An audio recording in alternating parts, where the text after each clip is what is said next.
Pemirsa indik kewentenan kunjungan wisatawan ke daya tarik wisata Ulun Danu Beratan sampun saya nincap. Perindikan punika kecihnayang saking pengrauh wisatawan sane rauh ke destinasi dahat ngandelang pekantenan pura ring tengahin Danu kantos penyatusan diri Rahina tur akehan saking wisatawan domestik Dura Bali.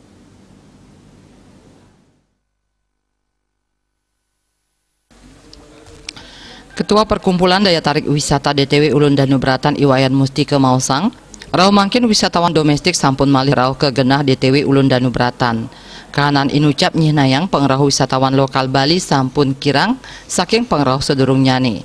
Wisatawan domestik puniki akeh sane rauh saking Jakarta, Malang, miwah Banyuwangi.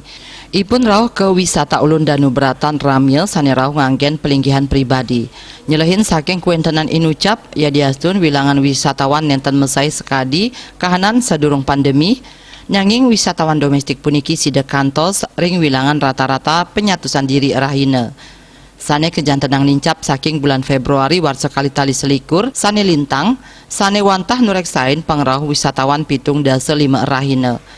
Usaha nampenin pengrauh wisatawan sane sepisanan kedadosan genah destinasi wisata zona hijau anutin wacana pemerintah Kabupaten Tabanan DTW Ulun Danu Beratan durung memargiang pidabdab khusus. Sangkaning dia diastun pengrauh sampun nincap nanging wilangan punike durung mungguh 10% saking kapasitas sane pinake ke baus kawasan terbuka.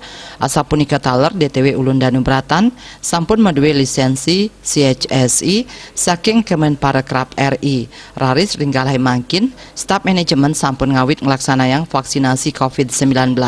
Makata wenten selai persen saking kuentenan 300 karyawan, ring manajemen sanipina kegabungan saking DTW Ulun Danu Beratan, miwah The Blooms Garden, sampun ngemargiang program vaksinasi COVID-19. Manik Bisnis Bali nguningayang.